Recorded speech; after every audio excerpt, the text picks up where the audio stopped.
पिछले 2 हफ्तों में पीएसयू शेयरों ने काफ़ी अच्छा परफॉर्मेंस दिखाया और यहाँ पर पिछले पूरे हफ्ते पीएसयू शेयरों में अच्छी चाल देखने को मिली और यहाँ पर खबरें यही थी कि शायद सरकार ज़्यादा डिविडेंड की मांग करेगी और इन कंपनियों से, और इसी खबर के चलते इन शेयरों में तेज़ी देखने को मिली। तुलसियान जी, मैं आपसे ये समझना चाहता हूँ, जिस तरह से तेज़ी देखी गई है, अब भी क्या हम पीएसयू शेयरों पर दाव लगा सकते हैं, और लगा सकते हैं तो कौन से वो शेयर होंगे? देखिए हेमंत, सबसे पहले सरकार के लिए सिरदर्द था कि मुझे 40,000 करोड़ का जो प्राइमरी मार्केट डिसइन्वेस्टमेंट का है, पीएसयू स्टेक सेल का है, वो मोबिलाइज करना है। उसके लिए उन्होंने 2 आइडियाज मूट की। एक तो क्रॉस बाई का, कि जो भी कैश रिच कंपनियां अपनी दूसरी कंपनी में शेयर बाईबैक करे, उसको फ्लैटली हर कंपनी के सीईओ या बोर्ड ने नकार दिया, तो वो वर्क नहीं हुआ। दूसरा सरकार ने सूटी का जो था कि हम सूटी का जो स्टेक होल्ड कर रहे हैं, एक्सिस बैंक, आईटीसी, कि उनको हम कैपिटलाइज करेंगे यानी उसको एक होल्डिंग कंपनी में ट्रांसफर करेंगे, फिर उसको बैंकों ने नकार दिया कि साहब हमें ये मॉडल बिल्कुल वर्कआउट नहीं होगा और हम ऐसे कोई भी फाइनेंसिंग नहीं करेंगे।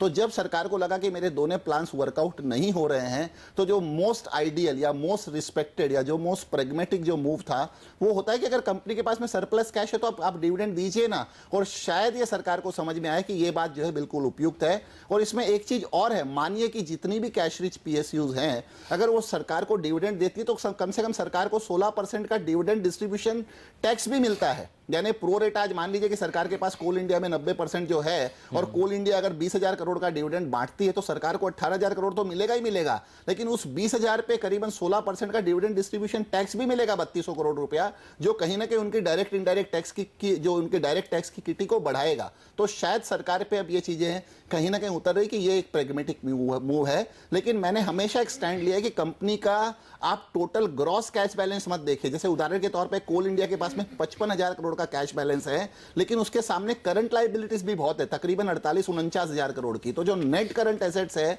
वो हमेशा कैश बैलेंस से बड़ा होना चाहिए। तो अगर उस परिप्रेक्ष्य पे मैं जाऊं या उस बैकग्राउंड पे जाऊं तो कोल इंडिया के पास आप एक तरह से कहिए कि आइडियली 24,000 करोड़ रुपए का कैश है। अगर आप इसी हिसाब से देखें तो इसमें जो कंपनियां क्वालिफाई करती हैं, मेरे हिसाब से प्रपोजल डेफिनेटली वर्कआउट होगा।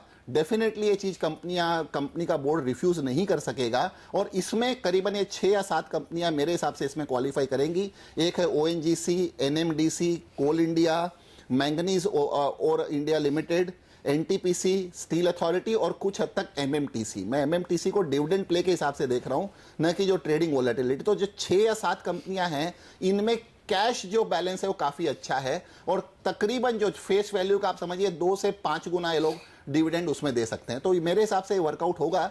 लेकिन इसके अंदर जैसे एमएमटीसी के उदाहरण के तौर पे आप अगर डिविडेंड प्ले पे इस पे काम करने जाएंगे कि 1 रुपए के शेयर पे मानिए मुझे 30 या 40 या 50 रुपए डिविडेंड मिल भी सकता है, तो इसकी फंडामेंटल वैल्यू जो है वो नहीं है। हम सिर्फ अब डिविडेंड प्ले तक बात कर रहे हैं। तो यहाँ पे मेरा एक जो क्वेश्चन है वो अपने हमारे दर्शकों को, कि कम से कम डिविडेंड प्ले के साथ साथ में आपको कंपनी के फंडामेंटल्स भी जरूर देखना चाहिए। तो आप इन पे डेफिनेटली काम कर सकते हैं। ओएनजीसी, एनएमडीसी, कोल इंडिया, मैंगनीज और एनटीपीसी और स्टील अथॉरिटी, इनमें आप डेफिनेटली प्ले कर सकते हैं कि फंडामेंटल्स भी आगे अच्छे दिखते हैं, और डिविडेंड प्ले की स्टोरी कहीं ना कहीं ये वर्क करेगी, जो कि एक तरह से सेंसिबल मूव होगा on part of the government. Ji Tulsian ji, sugar stocks की बात करें तो 2011 काफी बुरा साल रहा था, लेकिन आज जैसे खबरें ये हैं कि वित्त मंत्री शुगर इंडस्ट्री से मुलाकात करेंगे, शुगर डी कंट्रोल पर भी चर्चा हो सकती है। किस तरह से देख रहे हैं आप इस डेवलपमेंट को? एक्चुअली देखिए, शुगर में ये एक चीज फोरगोन कंक्लूजन है। जैसे पहले आप देखिए कि एग्रीकल्चर मिनिस्टर है, उनका एक व्यू था, इवन इंडस्ट्री का है, और आज कहीं ना कहीं ये प्राइम मिनिस्टर और फाइनेंस मिनिस्टर तक भी ये बात गले उतरी है कि इनको रिलीफ देना या कुछ, मैं डी कंट्रोल तो नहीं कहूंगा, पर कुछ चीजों को डी रेगुलेट करना बहुत जरूरी है।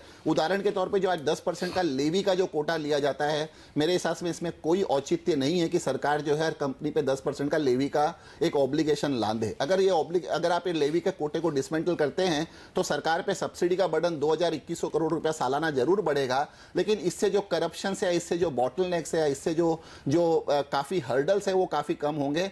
दूसरा, इंडस्ट्री को इसका गेन ये होगा कि स्ट्रेट वे 10 रुपया किलो अतिरिक्त उनको लेवी शुगर पे मिलेगा, यानी ओवरऑल प्रोडक्शन पे उनको 1 रुपया किलो का एक्स्ट्रा रियलाइजेशन मिलेगा, जिससे केएनए एरियर नहीं बढ़ेगा, कम से कम इंडस्ट्री को बढ़ावा मिलेगा। दूसरा जो है वो है मंथली रिलीज मैकेनिज्म जो सरकार करती है।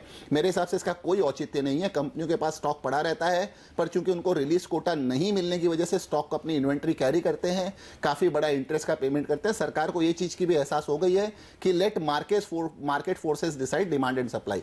तो ये 2 चीज कहीं ना कहीं निश्चित है कि लेवी कोटा और रिलीज मैकेनिज्म डिसमेंटल होगा। इसके अलावा जो एक्सपोर्ट्स कोटा की बात है कि ऑलरेडी जैसे 1 मिलियन टन 10 लाख टन का एक्सपोर्ट अलाउ किया है, सेकंड ट्रांच में भी 10 लाख टन का एक्सपोर्ट अलाउ हो सकता है, लेकिन फिलहाल कोई एक्सपोर्ट मार्केट बहुत ज्यादा लुक्रेटिव नहीं है। डिफरेंस जो है डोमेस्टिक और एक्सपोर्ट्स में 1 किलो का है, लेकिन ऐसा कोई भी मूव जो सरकार इनिशिएट करती है वो इंडस्ट्री के लिए जो है पॉजिटिव रहेगा। लेकिन अगेन जैसे हमने बिगिनिंग ऑफ द शो में चर्चा की थी कि स्टॉक्स ऑलरेडी इन एंटिसिपेशन पे इतना बड़ा रनअप हो चुका है कि यहां पे अब फिलहाल वर्तमान में कोई भी चीज पे लॉन्ग पोजीशन लेना थोड़ा सा रिस्की होगा। जैसे कहते हैं ना कि buy on rumour and sell on the news, तो यहां पे सिमिलर सिचुएशन हम शुगर में भी देखने जाएंगे।